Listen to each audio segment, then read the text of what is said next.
ಕರ್ನಾಟಕ ರಾಜ್ಯ ನಕ್ಸಲ್ ಚಟುವಟಿಕೆ ಮುಕ್ತಗೊಳ್ಳುವಂತಹ ದಿನ ಇವತ್ತು. ನಕ್ಸಲ್ ಚಟುವಟಿಕೆ ಅಂತ್ಯ ಆಗ್ತಾ ಇದೆ. ಇವತ್ತು 6 ಜನ ನಕ್ಸಲರು ಶರಣಾಗತಿಯನ್ನ ಬಯಸಿ ಸಮಾಜದ ಮುಖ್ಯವಾಹಿನಿಗೆ ಬರೋದಕ್ಕೆ ನಿರ್ಧಾರವನ್ನು ಮಾಡಿದ್ದಾರೆ. ಇವತ್ತು ಚಿಕ್ಕಮಗಳೂರು ಜಿಲ್ಲಾಡಳಿತದ ಮುಂದೆ ಈ ಶರಣಾಗತಿ ಪ್ರಕ್ರಿಯೆ ಆಗುತ್ತೆ. ಜಿಲ್ಲಾಡಳಿತ ಹಾಗೂ ಪೊಲೀಸ್ ಇಲಾಖೆಯಿಂದ ಅದಕ್ಕೆ ಬೇಕಾಗಿರುವಂತಹ ಎಲ್ಲ ಸಿದ್ಧತೆಗಳು ಕೂಡ ಆಗಿದೆ. ಶರಣಾಗತಿಯ ನೇತೃತ್ವವನ್ನ ವಹಿಸಿದೆ ನಾಗರಿಕ ವೇದಿಕೆ ಮತ್ತು ಶರಣಾಗತಿ ಕಮಿಟಿ. ಸೊ 9 ರಿಂದ 10 ಗಂಟೆ ಅಷ್ಟೊತ್ತಿಗೆ ಶರಣಾಗತಿ ಪ್ರಕ್ರಿಯೆಗಳ ಆಗತ್ತೆ ಅನ್ನೋ ಮಾಹಿತಿ ಇತ್ತು. ಇನ್ಫ್ಯಾಕ್ಟ್ ಈ ಶರಣಾಗತಿಯನ್ನ ಆಗಬೇಕು ಅಂತಾನೆ ಈ ಚಿಕ್ಕಮಗಳೂರು ಭಾಗದಲ್ಲಿ ಆಲ್ಮೋಸ್ಟ್ ಬಂದು ವಾಸ ಮಾಡ್ತಾ ಇದ್ದಾರೆ. ಎನಿ ಟೈಮ್ ಅವರು ಆಚೆ ಬರ್ಬೋದು ನಕ್ಸಲರು ಅನ್ನುವಂತಹ ಮಾಹಿತಿ ಇತ್ತು. ಟೋಟಲ್ ಆಗಿ 7 ಜನ ಇದ್ರು, ಅದ್ರಲ್ಲಿ 6 ಜನ ಅಂತೂ ಒಪ್ಕೊಂಡಿದ್ದಾರೆ. ಇನ್ನೂ ಒಬ್ಬರ ಜೊತೆಗೆ ಮನವೊಲಿಸುವಂತಹ ಪ್ರಯತ್ನಗಳು ಆಗ್ತಾ ಇದೆ ಅಂತ. ಅಲ್ಲಿಗೆ ರಕ್ತ ಚರಿತ್ರೆಗೆ ಅವಕಾಶ ಕರ್ನಾಟಕದಲ್ಲಿ ಇಲ್ಲ, ಅದು ಮುಗಿದ ಅಧ್ಯಾಯ ಅಂತ ಗಟ್ಟಿಯಾಗಿ ನಾವು ಹೇಳ್ಬೋದು. ಜೊತೆಗೆ ಮಲೆನಾಡು ಭಾಗಕ್ಕೆ ಒಂದು ಕಳಂಕ ಇತ್ತಲ್ಲ 2.5 ದಶಕದಿಂದ ನಕ್ಸಲ್ ಪೀಡಿತ ಪ್ರದೇಶ ಅಂತ, ಆ ಕಳಂಕ ಆ ಹಣೆಪಟ್ಟಿ ಕಳಚುವಂತಹ ದಿನ ಕೂಡ ಇವತ್ತು ಬಂದಿದೆ. 2001ರಿಂದ ಕೂಡ ಶುರುವಾಗಿತ್ತು ಹೋರಾಟ. ಒಟ್ಟಾರೆ ಇವತ್ತು 6 ಜನ ನಕ್ಸಲರು ಶರಣಾಗತಿ ಆಗ್ತಾ ಇದ್ದಾರೆ. ಯಾರ್ಯಾರು ಅಂತಾನು ಹೇಳ್ಬಿಡ್ತೀವಿ. ಮುಂಡಗಾರು ಲತಾ ಅಂದರೆ ಸದ್ಯಕ್ಕೆ ಈ ಟೀಮ್ನ ಲೀಡರ್, ವನಜಾಕ್ಷಿ, ಸುಂದರಿ, ಮಾರಪ್ಪ ಅರೋಳಿ, ವಸಂತ್, ಎನ್ ಜೀಶಾ, ಇದರಲ್ಲಿ 2 ಬೇರೆ ಬೇರೆ ರಾಜ್ಯದವರು ಇದ್ದಾರೆ. ಇವರೆಲ್ಲ ಶರಣಾಗತಿ ಆಗ್ತಾ ಇದ್ದಾರೆ. ವೆಪನ್ ಸಮೇತ ಅಂದರೆ ಇವರ ಶಸ್ತ್ರಾಸ್ತ್ರಗಳ ಸಮೇತ ಶರಣಾಗ್ತಾರ ನಕ್ಸಲರು ಅಂತಂದರೆ ಅಫ್ಕೋರ್ಸ್ ಆ ರೀತಿಯೇ ಮಾತುಕತೆ ನಡೆದಿರುತ್ತೆ. ಶಸ್ತ್ರಾಸ್ತ್ರವನ್ನು ತೊರೆದು ಶರಣಾಗ್ತಾರ ನಕ್ಸಲರು ಅಂತಕ್ಕಂಥದ್ದು ಇನ್ನೇನು ಕೆಲವೇ ಹೊತ್ತಲ್ಲಿ ಗೊತ್ತಾಗುತ್ತೆ. ರೈಟ್, ಯಾರ್ಯಾರು ಅವರ ಹಿನ್ನೆಲೆ ಏನು ಅಂತಕ್ಕಂಥದ್ದನ್ನು ನೀವು ನೋಡ್ತಾ ಇದ್ದೀರಾ. ಮುಂಡಗಾರು ಲತಾ ಶೃಂಗೇರಿ ಮೂಲದವರು. ಇವರು PUC ವ್ಯಾಸಂಗವನ್ನು ಅರ್ಧಕ್ಕೆ ಮೊಟಕುಗೊಳಿಸಿದ್ದಾರೆ. ಅದಾದ ನಂತರ 2007ರ ಸಂದರ್ಭದಲ್ಲೇ ಇವರು ನಕ್ಸಲ್ ಚಟುವಟಿಕೆಗೆ ಬಂದಂಥವರು. ಸೊ ಮುಂಡಗಾರು ಲತಾ, ವನಜಾಕ್ಷಿ ಕಳಸದ ಬಾಳೆಹೊಳೆ ಗ್ರಾಮದವರು, ಸುಂದರಿ ಅಂತ ದಕ್ಷಿಣ ಕನ್ನಡದ ಕುಂತಲೂರು ಗ್ರಾಮದವರು, ಮಾರಪ್ಪ ಅರೋಳಿ ಅಂತಂದ್ಬಿಟ್ಟು ಇವರು ಕರ್ನಾಟಕ ಮೂಲದವರೇನೆ, ಅಂದರೆ ಇವರು ಮಾನ್ವಿ, ರಾಯಚೂರು ಜಿಲ್ಲೆ ಮಾನ್ವಿ ತಾಲೂಕಿನವರು. ಆಮೇಲೆ ವಸಂತ್ ಅಂದ್ಬಿಟ್ಟು ತಮಿಳ್ನಾಡಿನವರು, ಆ್ಯಕ್ಚುಲಿ ಕರ್ನಾಟಕದಲ್ಲಿ ಸರೆಂಡರ್ ಆಗ್ತಾ ಇದ್ದಾರೆ. ಮತ್ತು ಎನ್ ಜೀಶಾ ಅಂತ ಇವರು ಕೇರಳದವರು, ಇವರು ಕೂಡ ಇದೇ ಟೀಮಲ್ಲಿ ಇದ್ದಂಥವರು. ಇವರು ಈಗ ಸರೆಂಡರ್ ಆಗ್ತಾ ಇದ್ದಾರೆ. ಒಬ್ಬೊಬ್ಬರ ಹಿನ್ನೆಲೆಯೂ ಕೂಡ ನಿಮಗೆಲ್ಲ ಗೊತ್ತಿರ್ತಕ್ಕಂಥದ್ದು ಅಥವಾ ಗೊತ್ತಿಲ್ಲ ಅಂತಂದರೂ ನಾನಾ ಕಾರಣಗಳಿಂದಾಗಿ ಇವರು ಒಂದು ರೀತಿ ಸಮಾಜದ ವಿರುದ್ಧ ಅಥವಾ ಆಡಳಿತದ ವಿರುದ್ಧ ಬಂಡೆದ್ದು ನಕ್ಸಲ್ ಚಟುವಟಿಕೆಯಲ್ಲಿ ತೊಡಗದಂಥವ್ರು. ಸೊ ಹಾಗಾಗಿ ವಿಕ್ರಮ್ ಗೌಡ ಎನ್ಕೌಂಟರ್ ನಂತರ ಇವರ ಬಲ ಕುಸಿತವಾಗಿತ್ತು ಮತ್ತು ಇವರಿಗೆ ಅಲ್ಲಿನ ಕೆಲವು ಸಂಘಟನೆಗಳು ನಿರಂತರ ಸಂಪರ್ಕ ಮಾಡಿ ಇವ್ರನ್ನ ಮನವೊಲಿಸುವ ಕೆಲಸವನ್ನು ಮಾಡಿದರು. ಸೊ ಹಾಗಾಗಿ ಇವರೆಲ್ಲ ಸರೆಂಡರ್ ಆಗ್ತಾ ಇದ್ದಾರೆ. ಓಕೆ, ನಕ್ಸಲರ ಮೇಲಿರುವ ಕೇಸ್ಗಳನ್ನ ಕೂಡ ಒಂದ್ಸಲ ನೋಡ್ಬಿಡೋಣ. ಮುಂಡಗಾರು ಲತಾ ಈಗ ತಾತ್ಕಾಲಿಕವಾಗಿ ಈ ಟೀಮ್ನ ಲೀಡರು. ಸೊ ಅವ್ರ ಮೇಲೆ ಟೋಟಲ್ ಆಗಿ 59 ಪ್ರಕರಣಗಳು, ಕೊಲೆ ಬೆದರಿಕೆ, ಯತ್ನ, ಸುಲಿಗೆ, ಈ ಥರದ್ದು ನಾನಾ ಪ್ರಕರಣಗಳು ಅವರ ಮೇಲಿದೆ. ಸೊ ಇದು ಮುಂಡಗಾರು ಲತಾಗೆ ಸಂಬಂಧಪಟ್ಟಂತಹ ಮಾಹಿತಿ. ಆಕೆ ಕೂಡ ಈ ಶರಣಾಗತಿ ಪ್ರಕ್ರಿಯೆಗೂ ಮುಂಚೆ ಅವರು ಮಾತಾಡಿದ್ರು, ಅಂದರೆ ನಾನು ಇಲ್ಲಿಗೆ ಬಂದ ಮೇಲೂ ಕೂಡ ನನ್ನ ಹೋರಾಟ ಸಮಾಜದ ಕಳಕಳಿ ವಿಚಾರವಾಗಿ ಮಾಡ್ತೀನಿ ಅಂತ. ಬಟ್ ಏನೇ ಇರಲಿ, ರಕ್ತ ಕ್ರಾಂತಿ, ಪ್ರಭುತ್ವದ ವಿರುದ್ಧದ ಹೋರಾಟಕ್ಕೆ ಯಾವತ್ತೂ ಜಯ ಸಿಗಲ್ಲ. ಮತ್ತು ಕ್ರಾಂತಿಯ ಹೆಸರಲ್ಲಿ ಕ್ರಾಂತಿಕಾರರು ನಾವು ಅಂತ ಹೇಳಿಸ್ಕೊಳ್ಳುವಂತಹ ಧಾವಂತದಲ್ಲಿ ಹಾದಿ ತಪ್ಪದಂಥವರು ಈಗ ಮನಪರಿವರ್ತನೆಯಾಗೋ ಅಥವಾ ಸತತ ಪ್ರಯತ್ನದ ಭಾಗವಾಗೋ ಹಾದಿಗೆ ಬರ್ತಾ ಇದ್ದಾರೆ. ನೋಡೋಣ, 9 ರಿಂದ 10 ಗಂಟೆ ಅಂತ ಟೈಮಿಂಗ್ ಹೇಳಿದ್ರು. ಬಟ್ ಅಷ್ಟೊತ್ತಿಗೆ ಆಗುತ್ತಾ ಅಥವಾ ಇನ್ನೊಂದು ಸ್ವಲ್ಪ ತಡ ಆಗುತ್ತಾ ಅನ್ನೋದು ಈಗಿರುವಂತಹ ಕುತೂಹಲ. ರೈಟ್, ಡೀಟೇಲ್ಸ್ ಕೊಡ್ತಾರೆ. ನೇರ ಸಂಪರ್ಕದಲ್ಲಿ ಜಾಯಿನ್ ಆಗ್ತಾ ಇದ್ದಾರೆ ನಾರಾಯಣಗೌಡ. ಈಗ ಶರಣಾಗತಿ ಪ್ರಕ್ರಿಯೆ ಎಷ್ಟೊತ್ತಿಗಾಗತ್ತೆ? 9 ರಿಂದ 10 ಗಂಟೆ ಅಂತ ಹೇಳಲಾಗ್ತಾ ಇತ್ತು. ಬಟ್ ಟೈಮಿಂಗ್ಸ್ ಏನಾದರೂ ಚೇಂಜ್ ಆಗಿದೆಯಾ? ಏನೇನು ಸಿದ್ಧತೆ ಆಗಿದೆ? ಶರಣಾಗತಿಯ ಪ್ರಕ್ರಿಯೆಗಳು ಹೇಗಿರುತ್ತೆ ಅಂತ?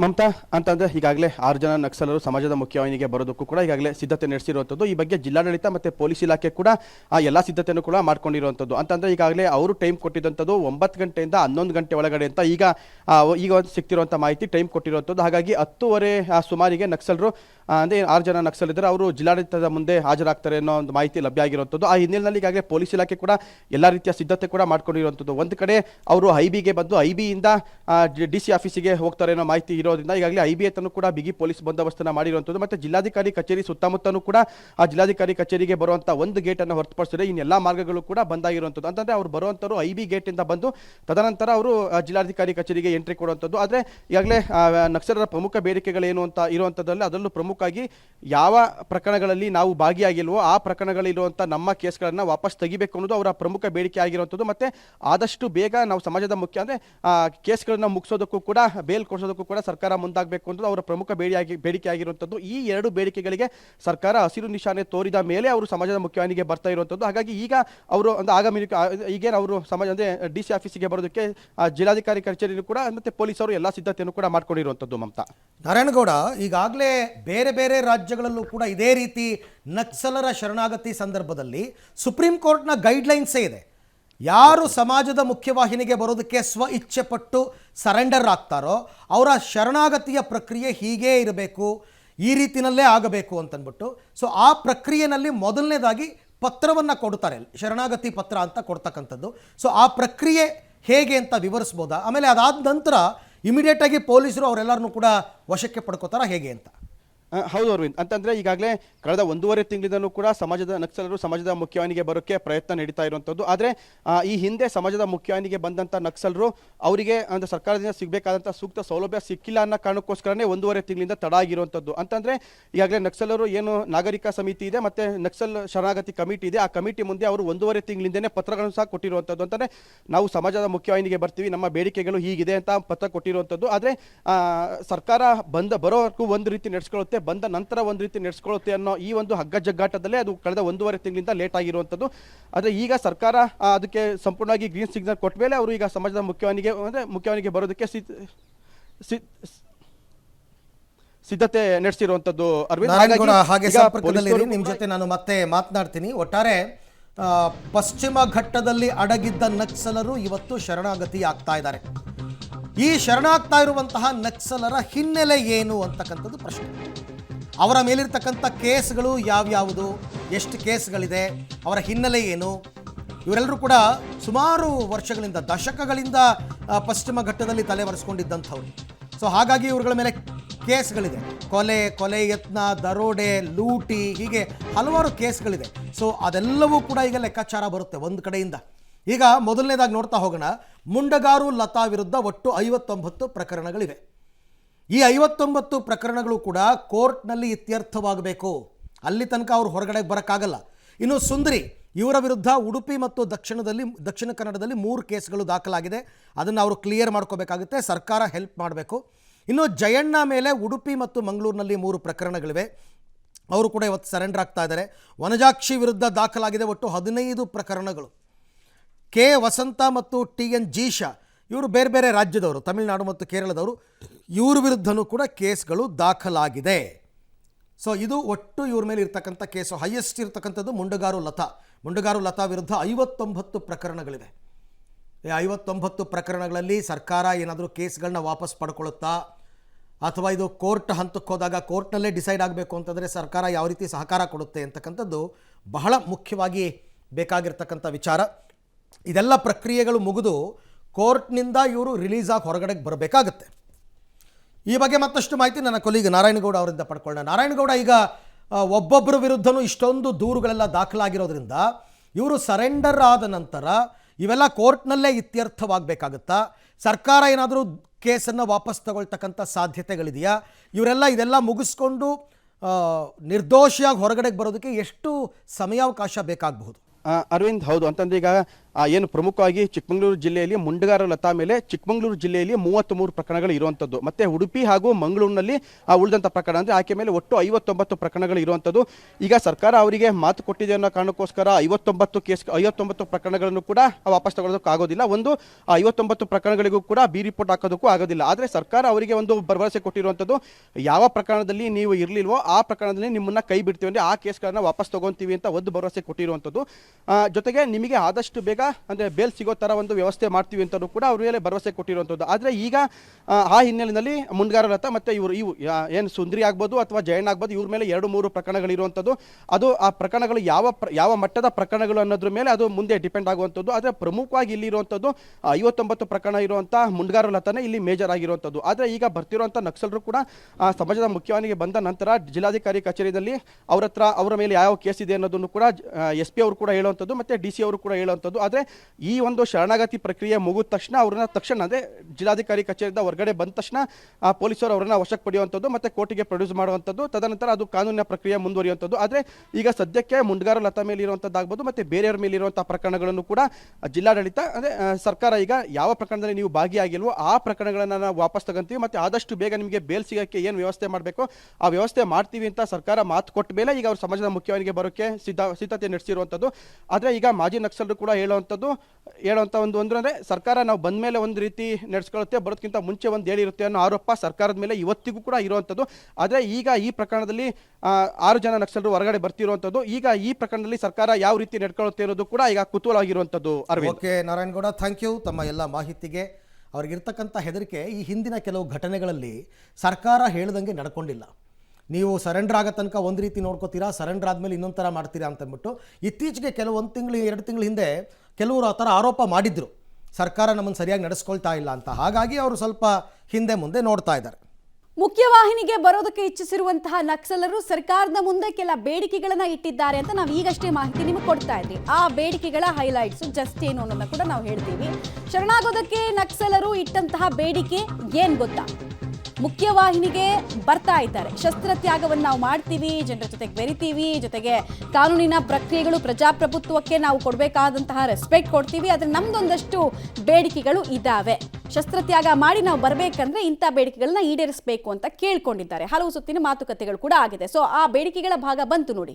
ನಕ್ಸಲರ ಆತ್ಮಗೌರವಕ್ಕೆ ಧಕ್ಕೆ ಆಗಬಾರದು, ಅಂದ್ರೆ ನಮಗೆ ಸಹಾನುಭೂತಿ ಇಲ್ಲದ ಹಾಗೆ ನಡೆಸ್ಕೊಳ್ಬಾರ್ದು ಅನ್ನೋದು ಅವರ ಬೇಡಿಕೆಯ ಭಾಗ ಆಗ್ತಾ ಇದೆ. ನಕ್ಸಲರು, ಕೊಲೆಗಟಕರು, ಹಾಗೆ ಹೀಗೆ ಅಂತೆಲ್ಲ ನಮ್ಮನ್ನು ಹಂಗಿಸೋ ಕೆಲಸ ಆಗಬಾರ್ದು. ಪ್ರಜಾತಾಂತ್ರಿಕ ಹೋರಾಟಕ್ಕೆ ಯಾವುದೇ ತೊಂದರೆಯನ್ನು ಕೊಡಬಾರ್ದು. ಅಂದ್ರೆ ಅವರು ಹೋರಾಟವನ್ನ ಎಲ್ಲಿದ್ರೂ ಕೂಡ ನಾವು ಮುಂದುವರಿಸ್ತೀವಿ ಅಂತ ಈಗಾಗಲೇ ಸುಳಿವನ್ನು ಕೊಟ್ಟುಬಿಟ್ಟಿದ್ದಾರೆ. ಸಂಬಂಧ ಇಲ್ಲದ ಪ್ರಕರಣದಿಂದ ತಮ್ಮ ಹೆಸರನ್ನು ಕೈ ಬಿಡಬೇಕು. ಒಬ್ಬರ ಮೇಲಂತೂ, ಲತಾ ಅವ್ರ ಮೇಲಂತೂ 59 ಪ್ರಕರಣ ಇದೆ. ಅದರಲ್ಲಿ ಅವರು ಭಾಗಿತ್ವ ಇದೆಯಾ ಇಲ್ವಾ ಅನ್ನೋದನ್ನು ನೋಡಬೇಕಾಗತ್ತೆ. ಸೊ ಅದನ್ನೆಲ್ಲ ಮಾಡಬೇಕು. ನ್ಯಾಯಾಲಯದಲ್ಲಿ ಮೊಕದ್ದಮೆ ಇತ್ಯರ್ಥಕ್ಕೆ ಸಹಕರಿಸಬೇಕು. ಸರ್ಕಾರದ ಕಡೆಯಿಂದ ನಮಗೆ ಆಸರೆ ಬೇಕು ಅಂತ ಕೇಳ್ಕೊಂಡಿದ್ದಾರೆ. ಜೊತೆಗೆ ಅವರ ಸ್ಕಿಲ್ಸ್ ಅನ್ನ ಡೆವಲಪ್ ಮಾಡೋ ನಿಟ್ಟಿನಲ್ಲಿ ಅವ್ರ ಮುಂದೆ ಬದುಕು ಕಟ್ಕೊಳ್ಬೇಕಲ್ವಾ. ಸೊ ಕೌಶಲ್ಯ ತರಬೇತಿಗೆ ಸಹಕಾರವನ್ನು ಕೊಡಬೇಕು ಅಂತ ಕೂಡ ಕೇಳಿದ್ದಾರೆ. ಸರ್ಕಾರ ಕೊಟ್ಟ ಮಾತನ್ನು ಉಳಿಸ್ಕೊಳ್ಬೇಕು. ಈ ಹಿಂದೆ ಕೂಡ ಶರಣಾಗತಿಯನ್ನು ಬಯಸಿ ಬಂದಂಥವರಿಗೆ ಆರಂಭಿಕ ಒಂದು 3-4 ತಿಂಗಳು ಚೆನ್ನಾಗಿ ನಡೆಸ್ಕೊಂಡ್ರು, ಆಮೇಲೆ ಅವರನ್ನು ಹಾಗೆ ಕೇರೆ ತೆಗೆದಂಗೆ ಬಿಟ್ಟರು. ಮತ್ತವ್ರು ಕಾಡಿಗೆ ಹೋದಂತಹ ಉದಾಹರಣೆ ಭಾರತದ ಇತಿಹಾಸದಲ್ಲಿ ಇದೆ, ಛತ್ತೀಸ್ಗಢದಲ್ಲಿ ಇದೆ. ಹೀಗಾಗಿ ಇವರು ಇದನ್ನೆಲ್ಲ ಕೇಳ್ಕೊಂಡಿದ್ದಾರೆ, ಕನ್ಫರ್ಮ್ ಮಾಡ್ಕೊಂಡಿದ್ದಾರೆ, ಹಲವು ಸುತ್ತಿನ ಮಾತುಕತೆ ನಡೆಸಿದ್ದಾರೆ. ಮುಖ್ಯವಾಹಿನಿಗೆ ಬಂದ ನಂತರ ನಮಗೆ ಗೌರವ ಸಿಗಬೇಕು, ಸಮಾಜ ನಮ್ಮನ್ನ ಸಹಾನುಭೂತಿಯಿಂದ ನೋಡಬೇಕು, ಹೋರಾಟದಲ್ಲಿ ಭಾಗಿಯಾದಾಗ ಅನುಮಾನದ ಕಣ್ಣುಗಳಿಂದ ನೋಡಬಾರದು, ಇವರು ಈ ಹೋರಾಟದಲ್ಲಿದ್ರು ಆ ಹೋರಾಟದಲ್ಲಿದ್ರು ಅಂತ ಅಪಪ್ರಚಾರವನ್ನು ಮಾಡಬಾರ್ದು, ಮತ್ತೆ ಕಿರುಕುಳವನ್ನು ಕೊಡಬಾರ್ದು, ಫ್ಯಾಮಿಲಿಗಿರಲಿ ಅಥವಾ ನಮಗಿರಲಿ. ಹಳೆ ಪ್ರಕರಣಗಳನ್ನ ಕೆದಕಿ ಅಂತೆಲ್ಲ ಕೇಳ್ಕೊಂಡಿದ್ದಾರಂತೆ. ಇಷ್ಟು ಬೇಡಿಕೆಗಳಿಗೆ ಒಪ್ಪಿಕೊಂಡ ನಂತರನೇ ಅವರು ಸಮಾಜದ ಮುಖ್ಯವಾಹಿನಿಗೆ ಬರೋದಕ್ಕೆ ಒಪ್ಕೊಂಡಿದ್ದಾರೆ. ಹೋರಾಟಗಳಲ್ಲಿ ಭಾಗಿಯಾದಾಗ ಅಂದರೆ ಅವರು ಲೆಫ್ಟ್ ಪಾರ್ಟಿಗಳ ಹೋರಾಟದಲ್ಲಿ ಭಾಗಿಯಾಗ್ತಾರೆ, ಸಕ್ರಿಯರಾಗೇ ಇರ್ತಾರೆ. ಅಂಥ ಹೋರಾಟಗಳಲ್ಲಿ ಹೋದಾಗ ಇವರು ಇಂಥವರು, ಇವ್ರ ಹಿನ್ನೆಲೆ ಇಂಥದ್ದು ಅಂತೆಲ್ಲ ಹೇಳಿ ನಮ್ಮನ್ನು ಟಾರ್ಚರ್ ಮಾಡಬಾರ್ದು ತನಿಖೆ ಹೆಸರಲ್ಲಿ ಅಂತೆಲ್ಲ ಕೇಳ್ಕೊಂಡಿದ್ದಾರಂತೆ. ಇದೆಲ್ಲವೂ ಕೂಡ ಎಷ್ಟರ ಮಟ್ಟಿಗೆ ಸಹಕಾರ ಆಗುತ್ತೆ ಅನ್ನೋದು ನೋಡಬೇಕಾಗತ್ತೆ. ಇನ್ನು ಈ ಎಲ್ಲ ನಕ್ಸಲರನ್ನು ಸಂಪರ್ಕ ಮಾಡಿ ಅವರ ಶರಣಾಗತಿಗೆ ಮನವೊಲಿಸಿ ಸಮಾಜದ ಮುಖ್ಯವಾಹಿನಿಗೆ ಕರೆತರುವಲ್ಲಿ ಕೆಲವು ಸಂಘಟನೆಗಳು ಸತತ ಪ್ರಯತ್ನ ಪಟ್ಟಿವೆ. ನಾಗರಿಕ ಹಿತರಕ್ಷಣಾ ಸಮಿತಿ ಅಂತಕ್ಕಂಥ ಒಂದು ಸಮಿತಿ, ಆ ಸಮಿತಿಯ ಅಧ್ಯಕ್ಷರಾದಂತಹ ಅಶೋಕ್ ಅವರು ಈ ಎಲ್ಲ ವಿಚಾರದಲ್ಲಿ ಮಧ್ಯಸ್ಥಿಕೆ ವಹಿಸಿದ್ದಾರೆ. ನಕ್ಸಲ್ ಹೋರಾಟವನ್ನು ಕೈಬಿಟ್ಟು ಪ್ರಜಾತಾಂತ್ರಿಕ ರೀತಿಯಲ್ಲಿ ಹೋರಾಟಕ್ಕೆ ನಿರ್ಧರಿಸಿದ್ದಾರೆ. ಹಲವು ತಿಂಗಳ ಪ್ರಯತ್ನದ ಫಲವಾಗಿ ಇದು ಸಾಧ್ಯವಾಗಿದೆ. ಶರಣಾಗತಿ ಆಗುವ ನಕ್ಸಲ್ ಸದಸ್ಯರು ಮಾರ್ಗ ಬದಲಾವಣೆ ಮಾಡಿದ್ದಾರೆ ಹೊರತು ಸಾಮಾಜಿಕ ಹೋರಾಟವನ್ನು ಮುಂದುವರಿಸ್ತಾರೆ ಅಂತ ಪಬ್ಲಿಕ್ ಟಿವಿ ಜೊತೆ ಅವರು ಅಭಿಪ್ರಾಯವನ್ನು ಹಂಚಿಕೊಂಡಿದ್ದಾರೆ. ನಕ್ಸಲ್ ಹೋರಾಟವನ್ನು, ಆ ಮಾರ್ಗವನ್ನು ಕೈಬಿಟ್ಟು ಸಮಾಜದ ಮುಖ್ಯವಾಹಿನಿಯ ಪ್ರಜಾತಾಂತ್ರಿಕ ಚಳವಳಿಯಲ್ಲಿ ತಾವು ತೊಡಗಿಸ್ಕೋಬೇಕು ಅಂತೇಳಿ ಅವರು ಈ ಮುಖ್ಯವಾಹಿನಿಗೆ ಅವರು ಬರ್ತಾ ಇದ್ದಾರೆ. ಈ ಪ್ರಕ್ರಿಯೆ ಹಲವಾರು ತಿಂಗಳುಗಳಿಂದ ಚಾಲ್ತಿಯಲ್ಲಿತ್ತು. ನಕ್ಸಲ್ ಶರಣಾಗತಿ ಸಮಿತಿ ಮತ್ತು ಶಾಂತಿಗಾಗಿ ನಾಗರಿಕರ ವೇದಿಕೆ ಮುಖಂಡರು ಸಮಾಜದ ಪರವಾಗಿ ಅವರನ್ನು ನಾವು ಮಾತನಾಡಿಸಿ ಅವರು ಈ ಪ್ರಕ್ರಿಯೆಗೆ ಅವರು ಒಪ್ಪಲಿಕ್ಕೆ ತಯಾರಾದರು. ಅವರ ಜೀವನಾನುಭವ, ಅವರ ಇಷ್ಟು ವರ್ಷ ಸುದೀರ್ಘವಾದ ಹೋರಾಟ, ಅವರು ಮಾರ್ಗ ಬದಲಾವಣೆ ಮಾಡ್ತಿದ್ದಾರೆ ಬಿಟ್ಟು ಹೊಸ ದಿಕ್ಕು, ಹೊಸ ಮಾರ್ಗ ಬದಲಾವಣೆ ಬಿಟ್ಟರೆ ಇದು ಯಾವುದಕ್ಕೂ ಸಂಬಂಧ ಇಲ್ಲ. ಅವರ ಮುಖ್ಯವಾದ ಬೇಡಿಕೆಗಳು ಸಂವಿಧಾನಬದ್ಧವಾದ ಶೋಷಿತ ಸಮುದಾಯದ ಆದಿವಾಸಿ, ಬುಡಕಟ್ಟು, ದಲಿತ, ಮಹಿಳಾ, ಶೂದ್ರ ಸಮುದಾಯಗಳ ಪರವಾಗಿ ಅವರ ಬೇಡಿಕೆಗಿದ್ದು, ವಿಶೇಷವಾಗಿ ಮಲೆನಾಡಲ್ಲಿರುವಂಥ ಅರಣ್ಯ ಹಕ್ಕು ಅರಣ್ಯ ಕಾಯ್ದೆಗಳ ವಿರುದ್ಧ ಜನ ಏನು ಬಂದಿದ್ದಾರೆ ಇದ್ರ ಬಗ್ಗೆನೇ ಅವರ ಮುಖ್ಯವಾದ ಕಾಳಜಿ ಇತ್ತು. ಆದರೆ ಅವರು ತಮ್ಮ ಬದುಕಿನ ಬಗ್ಗೆ ಬೇಡಿಕೆ ಇಡೋದಕ್ಕಿಂತ ಮುಖ್ಯವಾಗಿ ನಾವು ಈ ಪ್ರಕ್ರಿಯೆಯಲ್ಲಿ ತೊಡಕೊಂಡಾಗ ಅವರಿಗೆ ಘನತೆಯಿಂದ ಬದುಕುವಂಥ, ಘನತೆಯಿಂದ ಅವರು ಮುಖ್ಯವಾಹಿನಿಗೆ ಬರಲಿಕ್ಕೆ ಬೇಕಾದ ಅವಕಾಶ ಇದೆ. ಸರ್ಕಾರ ಭಾಳ ಸಕಾರಾತ್ಮಕವಾಗಿ ಪೊಲೀಸ್ ಇಲಾಖೆ ಸ್ಪಂದನೆ ಮಾಡಿದೆ. ಮಾತ್ರವಲ್ಲ, ಈಗಾಗಲೇ ನಾವು ಹಿಂದಿನ ಅನುಭವದ ಪಾಠಗಳ ಮುಖಾಂತರ ಅವ್ರಿಗೆ ಏನೆಲ್ಲ ತೊಂದರೆಗಳಾಗಿತ್ತು ಹಿಂದೆ ಮುಖ್ಯವಾಹಿನಿಗೆ ಬಂದವರಿಗೆ, ಇದನ್ನು ನಾವು ಗಮನಕ್ಕೆ ತಂದಿದ್ದೀವಿ. ಈ ರೀತಿ ಆಗಲ್ಲ ಅನ್ನುವ ಭರವಸೆಯನ್ನು ಮಾನ್ಯ ಕರ್ನಾಟಕ ಸರ್ಕಾರ ಮತ್ತು ಪೊಲೀಸ್ ಇಲಾಖೆ ನಮಗೆ ಖಚಿತ ಭರವಸೆ ನೀಡಿದೆ. ಇಲ್ಲ, ಇದು ನಾವು ಶಾಂತಿಗಾಗಿ ನಾಗರಿಕರ ವೇದಿಕೆ ಪ್ರತಿನಿಧಿಯಾಗಿ ಹೇಳ್ತಿದ್ದೀವಿ. ಇದು ಸಮಾಜದ ಎಲ್ಲ ಜನ ಚಳುವಳಿಗಳ ಒಂದು ಬೇಡಿಕೆ. ಅವರಿಗೆ ಯಾವುದೇ ರೀತಿಯಲ್ಲಿ ಕಾನೂನು ಪ್ರಕ್ರಿಯೆ ತೊಡಕಾಗಬಾರ್ದು. ಅವರು ಜೀವನ ನಿರ್ವಹಣೆ ಆಗಬೇಕಾಗಿದೆ. ಸರ್ಕಾರ ಅದಕ್ಕೆ ಬೇಕಾದ ಪೂರಕ ವ್ಯವಸ್ಥೆಯನ್ನು ಅದಕ್ಕೆ ಮಾಡಬೇಕಾಗಿದೆ. ಮಾತ್ರವಲ್ಲ, ನೆಕ್ಸ್ಟ್ ಅವರು ಚಳುವಳಿಗೆ ಬಂದಾಗ ಆಗಲೂ ಕೂಡ ಸರ್ಕಾರ ಯಾವುದೇ ರೀತಿ ಅವರಿಗೆ ಕಿರುಕುಳ ತೊಂದರೆಯನ್ನು ಕೊಡಬಾರ್ದು ಅನ್ನೋದನ್ನು ಹೇಳಿದ್ದೀವಿ. ಅದಕ್ಕೆ ಸರ್ಕಾರ ಭಾಳ ಎಲ್ಲ ರೀತಿಯ ಸಹಕಾರವನ್ನು ನೀಡುವುದಾಗಿ ಅದು ಹೇಳಿದೆ.